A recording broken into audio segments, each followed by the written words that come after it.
45쪽 제가 읽어가면서 설명하겠습니다. 이제 챕터가 바뀌었잖아요. 이제 4장이니까 당연히 또 잔느기용은 앞에서 공부했던 내용들을 간단하게 또 정리를 해주시거든요. 그 부분부터 보면서 또 설명하겠습니다. 당신의 자연적인 삶, 즉 자아가 이끄는 삶은 이렇게 표현됐잖아요. 이제 메모해 드릴 테니까 적으시면 됩니다. 다 같은 말입니다. 자연적인 삶이라고 번역을 하셨잖아요. 근데 이제 보통 저희들은 천연적인 삶이라고 부르거든요. 같은 말이에요. 근데 이제 이 책에서는 자연적인 삶이라 번역을 했고, 저희들에게 친숙한 단어는 천연적인 삶, 또 천연적인 나, 천연적인 자아 이렇게 부르잖아요. 그리고 아담 안에 있는 나 이렇게 같은 말이거든요. 옛사람 같은 의미라는 거. 즉 자아가 이끄는 삶은 이제 당신의 수많은 적들에 의해서 사방으로 공격을 받아왔다. 마침내 당신은 사랑의 품 안으로 빠져드는 것 외에는 할 수 있는 것이 아무것도 없게 되었다. 그러니까 계속해서 자아 발견, 자아 파쇄를 통해서, 그리고 사람과 환경을 통해서 할 수 없다는 걸 깨달았다, 그런 의미예요. 그러니까 오직 누구만이 나의 피난처가 되시냐, 그 말입니다. 오직 예수 그리스도, 그 말입니다. 마침내 당신은 사랑의 품 안으로 빠져드는 것 외에는 할 수 있는 것이 아무것도 없게 되었다. 당신에게는 물러나서 숨을 쉬는 곳, 물러나서 숨을 수 있는 것이 아무것도 없다. 오직 주님께만 가야 된다, 그런 의미입니다. 당신이 알다시피 죽음이 임했을 때에, 즉 완전한 죽음이 임했을 때에는 그 이후에 벌어질 수 있는 가장 끔찍한 상황들도 더 이상의 고통이나 아픔을 줄 수는 없다. 우리 요단강 체험을 이해하시면 됩니다. 지금 요단강 체험 갈라디아서 2장 20절 말씀, 제가 같은 말로 적용했잖아요. 십자가의 체험, 이걸 말하는 겁니다. 그러면 당신은 어떻게 죽음을 인식할 수 있는가? 당신의 내면에서 죽음이 행하는 일들을 인식할 수 있을 것이라고 생각하지 말라. 우리가 지금까지 이야기해온 단계들을 당신이 통과했다는 사실을 인식할 수 있을 것이라고 기대하지도 마라. 오히려 죽음은 존재하지 않는 것에 의해서 인식되어진다. 이제 우리식으로 설명한 그런 부분이에요. 힘을 잃어버리는 거예요. 이제 있는데 그 있다라는 부인이 주인이 되는 것이 아니라 종이 되는 것. 그걸 우리는 이제 죽음이라 그러거든요. 네. 있는데 주인 노릇을 하는 것이 아니라 뭐가 되는 거예요? 종이 되는 거예요. 네, 그 말 하는 겁니다. 오히려 죽음은 존재하지 않는 것에 의해서 인식되어진다. 죽음은 고통을 느끼거나 자아에 대한 어떤 염려나 사고도 가질 수 없게 하는 능력을 가지고 있다. 다시 읽겠습니다. 고통을 느끼거나 자아에 대한 어떤 염려나 사고도 뭐 할 수 없게 하는 거죠? 가질 수 없게 하는 능력을 가지고 있다.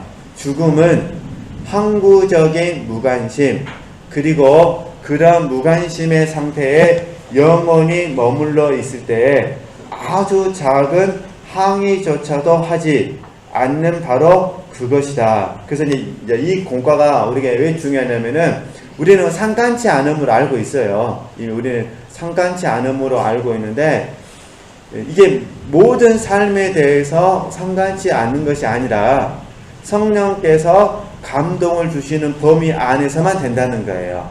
그러면 성령의 다루심이 아닌 부분에서는 어떻게 될까요? 그러면 여전히 내가 활동을 하고 있는 거죠. 거기에 대한 혼동을 가져서는 안 되기 때문에, 근데 이제 우리는 상관치 않음으로 표현을 하는데 잔느기용은 무관심으로 표현했다는 거. 그래서 죽음은 항구적인 무관심, 그리고 그런 무관심의 상태에 영원히 머물러 있을 때에 아주 작은 항의조차도 하지 않는 바로 그것이 되게 죽었다는 거예요. 근데 지금 죽었음을 설명하고 싶었던 건 아니고 부활 설명 아시잖아요. 부활 설명을 설명하고 싶은 거예요. 그러면 이제 우리가 이제 부활 설명을 미리 같이 설명하면 이게 주님의 생각이 내 생각이 되는 거잖아요. 그러니까 주님의 생각이 내 생각이 되기 때문에 원래 내가 가지고 있던 생각에 무관심해진 거예요. 그걸 이야기하는 거예요. 우리가 이제 겟세마네 동산 적용하면은 주님에게는 원함이 있으셨잖아요. 근데 아버지의 원함이 더 크셨잖아요. 그래서 예수님께서 나 온대로 마시고 아버지의 온대로 하옵소서 하셨잖아요. 이게 기속이라 배우셨듯이. 그러니까 내게도 원함은 있는데 아버지의 원함이 내 뭐라 되는 거예요? 원함이 되는 거예요. 그러니까 내 원함은 자연히 어떻게 될까요? 있는데 힘을 발휘하지 않는 거예요. 하여튼 뭐 좋은 예는 아닌데 이렇게 한번 예를 들어보도록 하겠습니다. 우리 지체들께서 또 새로운 책을 소개를 받았어요. 또 읽을 거 생각하니까 마음에 심적으로 부담이 되는 거예요. 안 되면 제일 좋은데, 그런데 읽어야 된다는 것에 아니까 읽었어요. 읽다 보니까 거의 기속이 돼버린 거예요. 강포당한 거예요. 그러니까 읽어야 된다는 부담 뭐하는 거죠? 없어지는 거죠. 이게 사실은 없는 것이 아니라 있는데 뭐 하는 거예요? 있는데 없다고 느껴지는 거예요. 근데 사실 책 읽는 건 날마다 하는 거잖아요. 내가 오늘 분량을 다 읽었어요. 그럼 눈 뜨면 또 어떻게 되는 거죠? 오늘 분량이 나를 또 뭐 하는 거예요? 부담으로 오는 거죠. 한 번 밀리면 배가 되고, 또 한 번 밀리면 3배가 되고, 4번 밀리면요. 이거는 이제 사실 마음을 비우고 하면 다 할 수 있는데, 마음을 비우고 하면 이 부담이 너무너무 커가지고 나를 짓눌러 버리죠. 그런 의미라고 이해하시면 됩니다. 그래서 우리는 이제 오해해가지고 없다고 생각하는 거예요. 절대 없는 게 아니라는 거. 이렇게 다시 이제 하여튼 그래서 이렇게 예를 들었습니다. 그래서 우리는 부담은 있는데 그게 성장에 도움이 되니까 뭐 하는 거예요? 또 하고 또 한다. 그렇게 이해하셨으면 좋겠습니다. 사실 저도 지금 계속 탁구를 친 지가 2년 6개월 정도 됐어요. 근데 저녁마다 보면 한 4번 이상은 갈까 말까 막 그런 유혹들이 많이 있어요. 근데 그 중에 하나가 레포트에 대한 부담감이 있어요. 저 이제 어쨌든 탁구장 가서 돌아와서 샤워하는 시간까지 하면 한 3시간 걸리는데 한 번만 안 가면 1시간에 30페이지를 읽은다 쳤을 때 90페이지를 끝내버리는 거잖아요. 야, 그러면은 안 가고 뭐 해버릴까요? 90페이지를 끝내버릴까? 막 그런 유혹이 있어요. 근데도 이제 어쨌든 이겨내고 갑니다. 가면 어떻게 될까요? 다 잊어버리고 오직 뭐 하는 거죠? 운동에만 몰입을 하게 되더라고요. 그런 거 보면서 그럼 이제 또 집에 돌아올 때는 어떻게 될까요? 아이고 이거 또 해야 되는데 그런 게 있어요. 왜냐면 우리가 규칙적으로 하는 거잖아요. 규칙적으로 하는 거고 지속적으로 하는 것인가. 그래서 저도 그런 부분을 보면서 야, 나도 이렇게 이런 마음이 조금 있는데 참 우리 직장생활 하시는 우리 성도님들도 상당히 좀 많으시겠다 그 생각을 좀 해보게 됐거든요. 그렇지만 이제 쉽게 예를 든 겁니다. 이게 정답은 아니고 그래서 다시 한번 읽겠습니다. 죽음은 항구적인 무관심 그리고 그런 무관심의 상태에 영원히 머물러 있을 때 아주 작은 항의조차도 하지 않는 바로 이게 항의를 하지 않는 거예요. 그래서 이게 우리 이미 지금 적용하고 계셔요. 옳소이다. 이렇게 된 것은 아버지의 뜻입니다. 이미 하고 계시잖아요. 그렇죠? 그래서 옳소이다 이게 잘 안 되면은 주님은 어루십니다라고 적용하시면 되시는 거예요. 그러니까 주님의 말씀은 항상 뭐 하십니다? 옳으십니다. 내가 틀렸습니다. 이렇게 그러면은 항의하는 마음이 좀 생겼다가 뭐 해야 될까요? 줄어들겠죠? 항의조차 하지 않는다는 거는 있는데 이해되시겠죠? 있는데 뭐 하는 거예요? 내려놓는 거예요. 있는데 내려놓는 거. 네. 없으면 제일 좋겠죠. 그러나 우리 육신이 있는 동안에는 모든 영역에서 없을 수가 없기 때문에 만약에 우리에게 이런 항의조차 없다면 우리가 지금 이번 달에 읽을 책이 왜 은혜가 되겠어요? 그러잖아요. 펼치는 순간부터 허리케인 이야기가 나오고 폭풍 이야기가 나오고 고난 이야기가 나오고 그 가운데 하나님께 소망을 두라 하니까 그러니까 그게 아멘이 되는 거지. 폭풍이 없는 사람은 그게 아멘이 될까요? 안 될까요? 안 되죠. 당연한 걸 이야기하고 있어. 당연한 거를 이렇게 되죠. 그래서 그런 부분들을 보면서 우리가 더 배워야 될 공과가 있을 것이라 여겨지고 있습니다. 계속 보겠습니다. 살아있다는 것은 이게 부활 설명입니다. 부활 설명. 살아있다는 것은 의지 어떤 것을 위한 것이든 대항한 것이든 의지를 가지고 있다는 것에 의해서 증명된다. 당신이 죽음을 맞이했을 때에는 그러한 의지가 더 이상 존재하지 않는다. 이게 효력이 없다. 주인 노릇이 없다. 그런 부분입니다. 그 대신 부활 생명이 역사할 때는 하나님이 주인이시니까 효력이 있습니다. 그건 조금 후에 또 설명하겠습니다. 일단 진짜 죽으심을 설명하는 거니까. 당신에게는 모든 것이 똑같을 것이다. 죽음을 맞이한 사람은 죽음 이후에 무슨 일이 일어나는가에 상관없이 뭐라는 거죠? 죽은 채로 남아있는다. 죽음은 무관심한 상태로서 죽음과 관련한 모든 것에는 뭐라는 거죠? 관심이 없다. 근데 여기에 우리가 많이 속는 게 느낌이에요. 느낌. 우린 죽었다는 사실을 여기잖아요. 이게 로마서 6장 11절 말씀이니까 죽었다라는 사실을 여기는데 한편에서 뭐가 있어요? 내가 살아있는 것 같은 느낌이 있잖아요. 그래서 우리가 배우셨잖아요. 느낌은 사실이 아니다고 배우셨잖아요. 그래서 이제 우리가 언어적으로 약속을 하면 주인 노릇을 하느냐 주인 노릇을 하지 않느냐로 보는 거예요. 그러니까 혼의 기능은 있습니다. 지정의는 있는 거예요. 문제는 지정의가 주인 되느냐 그냥 말 그대로 살아있는 거냐만 보는 거예요. 근데 그걸 살아있는 것조차 없애려고 하면은 사단에게 속는 겁니다. 그건 절대 안 되시기 때문에 그래서 계속해서 지체들이 내면의 흐름을 살피시되 그 부분에 대해서 바른 분별이 있으셨으면 좋겠습니다. 네. 계속 읽겠습니다. 죽음을 맞이한 사람은 죽음 이후에 무슨 일이 일어나는가에 상관없이 죽은 채로 남아있는다. 죽음은 무관심한 상태로서 죽음과 관련한 모든 것에 관심이 없다. 당신이 하나님으로 하여금 당신을 정복하게 한다면, 자, 당신이 하나님으로 하여금 당신을 정복하게 한다면, 그러니까 하나님이 주인 되도록 나를 하나님께 내어드린다면 그 말입니다. 지금 우리 계속 이렇게 하고 계시잖아요. 당신은 어떤 불만족도 뭐라는 거죠? 없을 것이다. 그러니까 그 대신 또 오해하시면 안 되니까 불편은 있습니다. 불편은 있어요. 그러나 뭐는 없어요? 불만족은 없어요. 어떤 의미 아시겠죠? 지금 우리가 비가 오잖아요. 그러니까 걸을 때는 불편하시잖아요. 근데 불만족하지는 않으시죠? 물론 이제 홍수가 많이 온 지역은 굉장히 우리랑 다른 생각을 가지실 거예요. 그러나 현재 저희들의 입장에서는 저는 이제 농사를 짓지는 않지만 밭농사를 하시는 분 입장에서는 어떤 마음 들까요? 밭농사를 하시는 분 입장에서는 얼마나 감사하겠어요. 그러겠죠? 네, 그렇게. 근데 이제 우리가 걸어 다니거나 지내는 데 있어서는 약간의 불편함이 있습니다. 불편함까지 없다고 생각하시면 안 되는 겁니다. 불편한 건 있는 겁니다. 그러나 불편하다고 해서 불행한 것은 아니라고 배웠듯이 불만족도 아니다. 그래서 전에 우리가 푸념도 배우셨잖아요.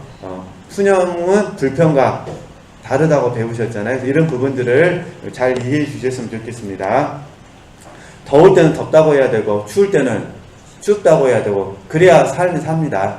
그랬죠? 상대방이 그러니까 내가 상대방을 다 이해할 수가 없어요. 더운 건 더운 거고 추운 건 추운 거고. 근데 그게 어쩔 수 없어요. 체질이라는 게 있어.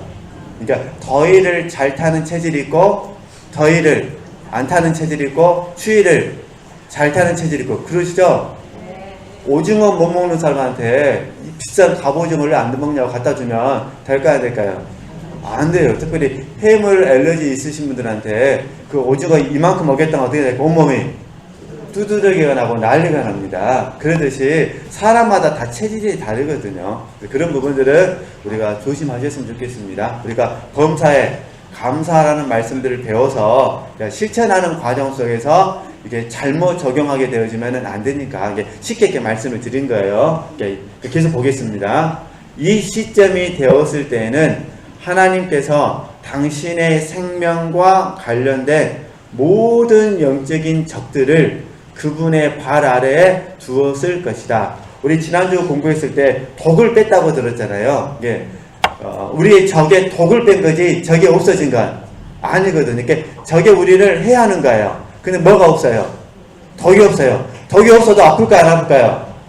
아프죠. 상처가 없을 뿐이지. 그렇게 이해하시면 됩니다. 그러니까 지금 이게 당신의 생명과 관련된 모든 영적인 적들을 그분 발 아래 두는데 그러면 우리에게 적은 무엇냐? 자, 소역, 통틀 육신을 배우셨잖아요. 그 다음에 사단, 기억나십니까? 그죠? 그 다음에 세상, 이걸 말하는 겁니다. 그러니까 우리가 이 부분에 대해서 영향을 적게 받는다. 안 받는다는 것이 아니라, 이해되시겠죠? 적게 받는다, 그 부분입니다. 이제 그분이 최고의 통치자이시다. 그분, 하나님께서 최고의 통치자시고, 하나님께서 당신을 취하고, 당신은 그분의 온전한 뭐가 된다는 거예요? 소유가 된다는 거예요. 이것은 당신이 자기 본성을 온전히 뭐였기 때문이다? 버렸기 때문이다. 어디에서요? 십자가에서. 그래서 갈라디아서 2장 20절 말씀이 내게 믿어지는 거예요. 내가 그리스도와 함께 십자가에 못 박혔다는 것. 이게 이 구절이거든요. 이것은 당신이 자기 본성을 온전히 버렸기 때문이다. 근데 이게 생명적 연합이기 때문에 우리가 말하는 실제적 연합과는 차이가 있습니다. 그래서 동일시라 부르는 거예요. 동일시. 그래서 보겠습니다. 당신에게 상기시켜주고 싶은 것이 있다. 이러한 것들은 매우 천천히, 그리고 어떠한 거죠? 점진적으로 일어난다. 심지어 죽음 이후에도 이 원리는 그대로 적용되어진다. 죽음 이후에도 모든 유기체들은 어느 정도의 온기를 유지하고 있다. 이것은 점진적으로 말하는 거죠. 사라진다. 사실 당신의 회심과 나의 회심 후에 모든 과정에는 점진적이고 지속적으로 혼을 정화시키는 작업이 있어 왔다. 그리고 앞으로도 말하는 거죠. 있다는 거예요. 이제 그 작업의 마무리 단계가 시작된 것이다. 앞으로도 있습니다. 그럼 여기서 잠깐 끊고 이렇게 이해하시면 돼서요. 저희들이 이제 주관적 구속사 안에서 자아가 이제 처리가 되시잖아요. 주관적 구속사. 근데 이게 지금 우리가 4장까지 공부했던 내용이거든요. 다음에 이제 그 마지막을 향하게 가면은 객관적 구속사로 가요. 객관적 구속사. 그러면 이 객관적 구속사는 십자가를 지는 삶이거든요. 참여. 십자가를 지는 삶이에요. 이 십자가를 지는 삶, 이 자체. 객관적 구속에 참여할 때 다시 우리 이 자가 또 처리를 받아야 돼요. 처리. 왜 차이점은 뭐냐면은 주관적 구속사에서는 이 자는 파쇄의 개념이 있어요. 파쇄의 개념. 그런데 여기서는요, 연단의 개념이 있어요. 그러니까 문제는 뭐냐? 이 자아가 파쇄되든 자아가 연단받든 자아가 느끼는 고통은 똑같다는 거예요. 그러니까 저희들이 계속해서 훈련을 받으면서 느끼는 게 뭐냐면 참 자아가 질기다라고 표현하거든요. 그러니까 예전에 자아가 질기다고 말할 때는 파쇄의 개념에서 공부한 거예요. 그러면 지금 연단의 개념에서 자아가 질기다는 거는 이 자아가 온전히 주님 안에 거하지 못하는 거예요. 십자가를 지는 삶에 들어가지 못하는 부분이죠. 그러니까 이 십자가를 지기 위해서는 반드시 이 자기 부인이 있어야 되거든요. 사도 바울처럼 자기 부인이 없으면 제일 좋겠죠. 그러나 사도 바울의 표현을 빌리면은 본인도 날마다 죽는다 그러잖아요. 그죠? 육체를 쳐서 복종시킨다고 그러시잖아요. 그러니까 우리와는 다르겠지만 사도 바울도 계속해서 이 육체가 연단을 받은 거죠. 그렇게 이해하시면 됩니다. 그래서 우리가 객관적 구속상에서 주관적 구속을 다루게 되면은 끊임없이 자아는 뭐를 받는다? 처리를 받게 된다. 그런데 이게 이 자아의 깊은 부분을 처리받는 거예요. 깊은 부분. 그래서 좀 표현이 좀 적절하지 않을 수는 있지만, 쉽게 한 예를 들면은 처음에 이 자아가 처리를 받을 때는 내가 잘못해서 처리받는 경우가 많아요. 내가 잘못해서 이기적이고, 이해되시죠? 자기 중심적이고 교만해서 자아가 처리받는 경우가 많아요. 근데 이 십자가를 지는 삶, 나중에 또 공부하겠지만 이 십자가를 지는 삶에서 처리를 받을 때는 나는 잘못을 안 했어요. 나는 잘못을 안 했는데 이기적인 사람을 섬겨야 돼요.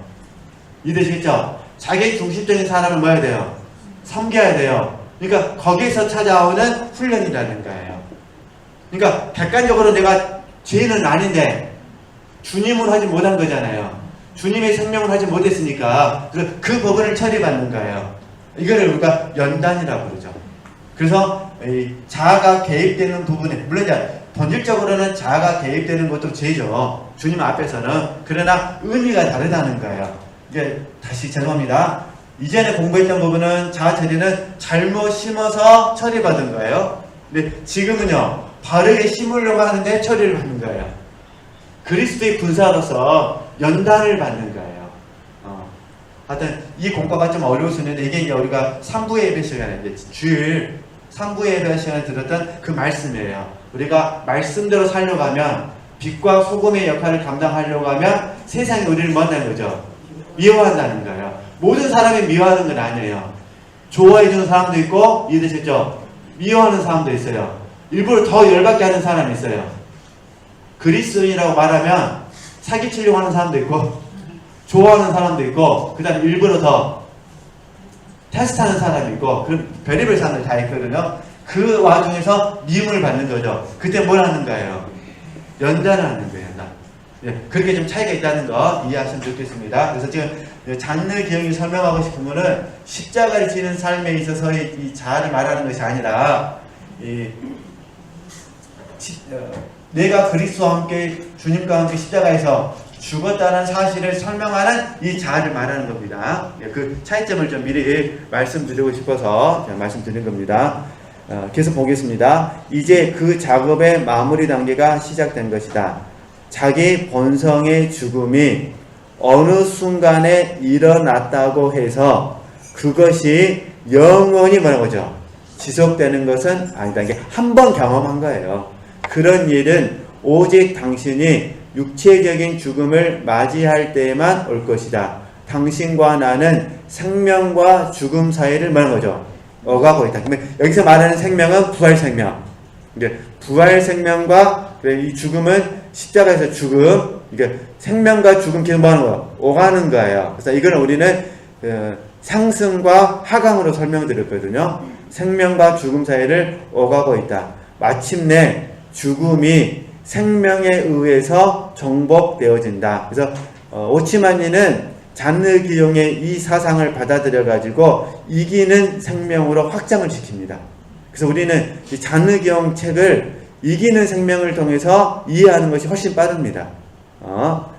그래서 이것이 부활의 원리이다. 부활 생명, 이기는 생명. 네. 생명이 죽음을 정복할 때까지는 생명과 죽음 사이에 오가는 일이 있기 마련이다. 나는 이것이 천천히 진행되는 과정이라고 말했지만 이 안에는 또한 갑작스럽게 일어나는 요소도 들어있다. 하나님의 은총이 있어서 그렇습니다. 하나님의 은총이 있어서 죽은 그리스도인은 자신이 살아있다는 것을 발견하는데 자신이 과거에 죽었었지만 현재 다시 살아났다는 것을 결코 의심할 수 없다. 그러니까 어찌됐든 우리 지체들께서 느낌 때문에 힘들어 하시든 자아가 개입이 돼서 힘들어 하시든 어떤 형태로 어려움을 경험한다 하시더라도 항상 올리는 것 같습니다. 얼른 말씀으로 하나님의 말씀이 사실임을 믿는 자리로 들어가셔야 돼요. 그래서 로마서 6장 11절 말씀, 갈라디아서 2장 20절 말씀, 갈라디아서 5장 24절 말씀으로 얼른 적용해 주셔야 돼요. 그리고 이제 갈라디아서 5장 25절 말씀을 그래서 이제 26절까지 말씀으로 적용을 해 주세요. 이거는 이제 존재와 상태의 문제가 있거든요. 그러니까 우리가 성령으로 살아도 성령으로 행할 수도 있고 성령으로 행하지 못할 수도 있어요. 그래서 우리가 갈라디아서 3장 3절 말씀도 이미 아시잖아요. 성령으로 시작했다가 뭘 마치는 거예요? 육체로 마치는 거예요. 이제 실패하셨잖아요. 얼른 어디로 가셔야 돼요? 말씀이 사실임을 믿는 자리로 가셔야 돼요. 그래서 죽은 자는 뭐하죠? 죽은 자는 여기셔야 돼요. 이 훈련들을 계속 해주셔야 되는 거예요. 반복적으로 해주셔야 되는 거예요. 실제 되어질 때까지 우리 육체에게 가르치시는 거예요. 그래서 이전 다 배우셨듯이 운전면허로 설명하는 거거든요. 그러니까 저희들이 영성훈련을 통해서 상담을 다 마치셨잖아요. 그거는 운전면허증 취득하는 것과 똑같은 거예요. 운전면허증 취득을 해도 운전은 잘할 수도 있고 잘하지 못할 수도 있으시잖아요. 그죠? 또 운전을 미숙하게 해도 사고가 안 날 수도 있고 운전을 능숙하게 해도 사고가 날 수도 있어요. 그러잖아요. 운전이 능숙하다고 해서 막 달려버리면 사고가 날 것이고 운전이 미숙해도 워낙 조심하면 뭐 할까요? 사고가 안 날 수도 있겠죠. 또 제일 중요한 건 또 하나님께서 보호하신 분 있으시겠죠. 그러니까 여러 가지 삶에는 우리가 생각하지 못하는 많은 범주들이 있거든요. 그 범주들의 일부분을 우리가 공부하는 거지 일부분을 가지고 전부인 것처럼 말할 수는 없기 때문에 그러잖아요. 우리가 객관적으로는 열심히 공부하면 취직이 잘 될 것 같잖아요. 그러나 또 의외로도 열심히 공부해도 취직이 안 된 사람이 있어요. 내가 보기엔 하나도 공부 안 했는데 취직돼서 잘 산 사람도 있어요. 그럼 아무도 알 수가 없는 거예요. 그러니까 모든 법칙에는 외의가 있다고 우리가 배우듯이 그러니까 영적인 것도 우리가 보편적인 원칙을 공부하는 거고 하나님의 원칙이라는 게 있다 그런 부분입니다. 부활의 의미 이해해 주시면 됩니다. 다시 읽겠습니다.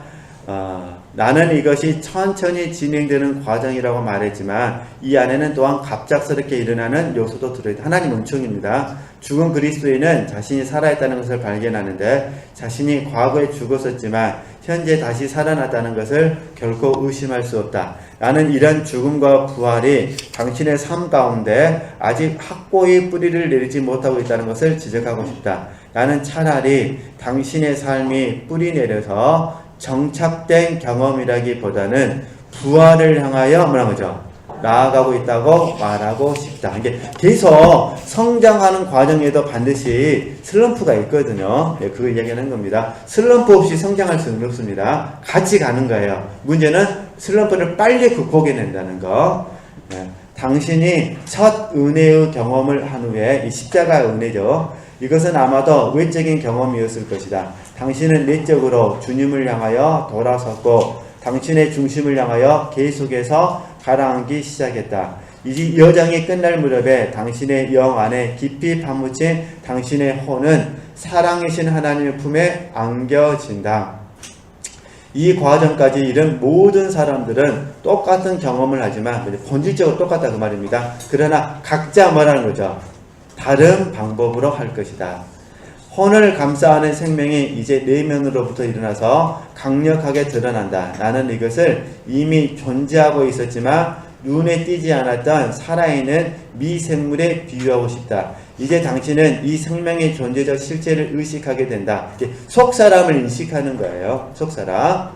당신은 생명이 아무리 잘 숨겨져 있었을지라도 그것이 결코 존재하지 않았던 것이 아니란 걸 깨닫게 된다. 당신이 통과했던 어두운 밤이 사라지기 시작한다. 영은 거기 있었으며 주님도 또한 거기에 계셨다. 그렇다. 죽음의 한복판에도 주님은 함께 하셨다. 하지만 이 죽음은 생명이 존재하기 때문에 더 이상 죽음이 아니며 이 생명은 죽음 깊숙한 곳에 숨겨져 있었던 이게 중요합니다. 보세요. 이제 누에는 오랫동안 고치 안에 죽어 있지만 생명의 씨앗은 여전히 그 안에서 뭐 하고 있어요?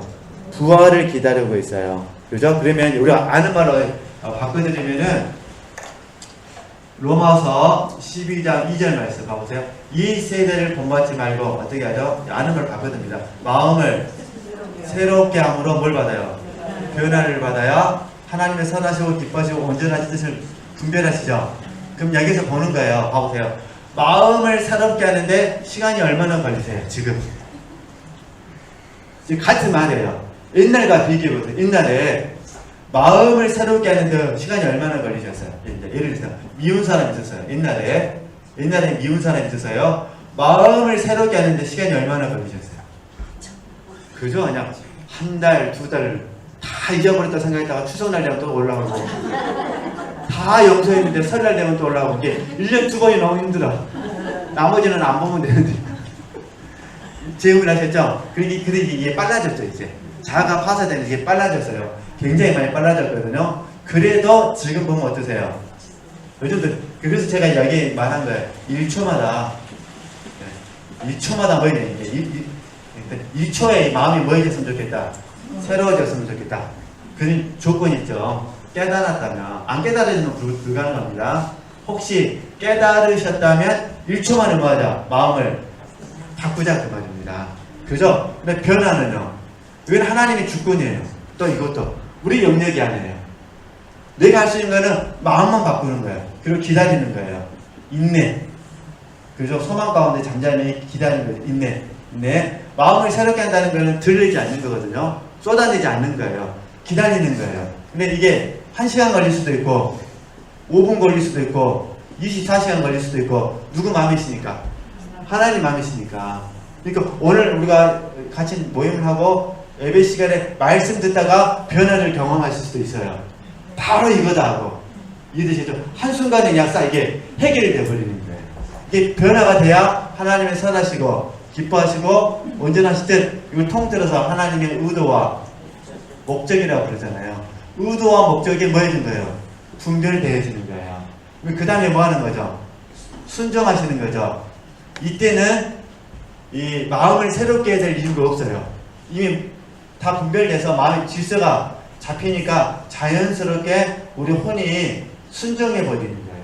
이게 하나님은 우리를 이 삶으로 이끌어 가시는 거죠. 근데 이 과정 속에서 설명하는 게 누에로 설명하는 거예요. 제가 농사를 안 지어서 책으로만 공부하는 거니까 정확하게 설명 못 하시는데, 그러니까 고치가 있잖아요. 고치 딱딱한 거. 이 고치 안에서 이 누에가 뭐하죠? 자라가지고 이게 나오잖아요. 탈피를 하잖아요. 그래가지고 이게 이제 쉽게 예를 들면은 나비가 되는 거잖아요. 쉽게 예를 들면은 나비가 놀라운 생명의 신비잖아요. 그러듯이 우리가 이 마음이 딱 이 새로워지는 이 과정은 혼이에요. 혼이 막 새로워지는 과정 속에서 변화가 되면 이게 뭐 이게 이제 속사람이 되는 거예요.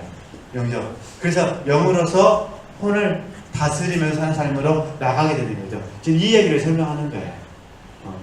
그래서 어려운 건 아닙니다. 우리가 이거는 정말 우리가 안 세서 그렇지 한 어마어마하게 지금 날마다 경험하고 있습니다. 날마다. 근데 이제 우리가 욕심이 많아가지고 우리는 이제 도인이 되기를 원하죠. 그 사람을 만나면 절대로 뭘 받지 않아요? 영향을 받지 않는데 그럴 수는 없습니다. 어떨 때는 영향 안 받기도 하고 어떨 때는 영향을 받기도 하고 그래야 우리가 겸손을 배우잖아요. 그렇게 이해하시면 됩니다. 네. 그러면 다시 누에는 오랫동안 고치 안에 죽어 있지만 사실 죽은 건 아니잖아요. 생명의 씨앗은 여전히 그 안에서 부활을 기다리고 있다. 당신의 새 생명도 예수님의 생명도 이와 마찬가지이다. 그것은 당신 안에 가장 깊숙한 곳으로부터 흘러나온 게 안에서 흘러나와서 어딘가 거기서부터 자라기 시작한다. 가장 깊숙한 곳은 영이잖아요. 영 안에는 성령이 계시는 거잖아요. 그거 생각하시면 됩니다. 그 생명은 점차적으로 당신의 기능들과 감각들로 뻗쳐나가는 이게 당신의 기능들과 감각은 혼. 그러니까 성령께서 영 안에서 역사하셔가지고 그 영이 이제 어디로 흘러가는 거예요? 혼으로 흘러가는 거예요. 이해되시겠죠? 뻗쳐나가는데 그렇게 되면 기능들과 감각들은 그것들 자체의 생명으로 흠뻑 적셔지고 그 결과 자연스럽게 뭘 맺어요? 열매를 맺게 돼요. 이게 성령의 열매. 우리가 안에서 바꾸는 이 얘기를 하는 겁니다. 이러한 새 생명에 흠뻑 적게 될 때에 당신은 측량할 수 없는 만족을 경험하게 될 것이다. 이게 로마서 말씀이에요. 영의 생각은 생명과 평안입니다. 그래서 우리 지혜들께서 기쁘신 거예요. 이 삶을 경험하시다 이미 다 경험하고 계시니까 얼마나 기쁘신지. 그러시죠? 그러니까 마음을 새롭게 할 때는 안 기뻐. 이해되시죠? 마음을 새롭게 할 때는 불쌍입니다. 근데 변화만 받으면요 천사가 되어버립니다. 그러니까 마음을 새롭게 이때는 그는 물상이었다가 이때는 뭐가 되는 거예요? 천사가 되는 거예요. 그래서 우리가 예전에 보면요 울상이었다가 천사였다가 울상이었다가 천사였다가 이게 옆에 있는 사람이 불안한 거예요. 이게 울상이면 뭐 해야 돼요? 도망가다가 천사이면 근데 지금은 어떻게 하셔야 돼요? 마음을 새롭게 해도 울상이 되시면 안 되셔요. 이미 연단이 되셨으니까. 이제 우리는 마음을 새롭게 하는 이 과정에서도 소망이 있으시잖아요. 소망 가운데 울상을 지으시면 안 되십니다. 물론 사람이니까 지은데 제 말은 혼자 있을 때만 짓고 남들 앞에서는 뭐 하지 말자. 안 했으면 좋겠다 그런 부분입니다. 그 대신 이제 서로 소통하기 위해서는 말씀하셔야죠. 힘들다고. 그래야 알아주는 거니까. 그러니까 우리가 사실은 힘들어요. 힘들 때가 있으니까. 근데 사실 힘들 때 지금 어떤 과정이죠? 마음을 새롭게 하는 겁니다. 그래서 그 대신 이제 요즘 우리가 훈련됐으니까 우리 힘들어도 힘들다 표현하지 말고 이해되시겠죠? 우리가 소망 가운데 인내하는 법을 배우고 계시는 거예요. 그래서 마음을 새롭게 하시고 하나님께서 변화시켜 주실 때까지 기다리시고 하나님께 변화시켜 주시면 분명히 당연히 됩니다. 그러면 적용하면 되시는 거니까 이 이야기를 지금 하고 계시는 거고 단지 잔느경이 지금 들려주는 거는 아직 십자가를 지는 건 아닙니다. 참여는 아니라는 거예요. 그럼 이제 나중에 똑같은 현상인데 여기 뭐가 추가가 된다고요? 참여가 되는 거예요. 근데 지금 우리들이 훈련받는 거는 참여하는 훈련이에요. 그래서 대가를 지불하는 거예요. 대가 지불은 내가 잘못해서 하는 게 아니잖아요. 이게 주님께서 말씀하시는 대가 지불은 십자가를 지라는 거예요. 이게 참여의 차원에서 대가 지불이에요. 그러니까 우리가 성장을 도모하기 위해서 또 우리는 사실은 읽는 목적은 나누기 위해서거든요. 이게 전에는 읽는 것이 목적이었다면 지금은 뭐 하기 위해서 공부하시는 읽는 거예요. 지금은 나누기 위해서 하는 거예요. 이게 어떤 의미인지 아시겠죠? 이게 영성포럼 공부하실 때 읽는 거는 1차적인 거고 주 목적은요 나누기 위해서 이제 바꿔줘야 돼 이게 관점이. 그러니까 대가를 뭐 하셔야 돼요? 지불하시는 거예요. 그렇게 쉽게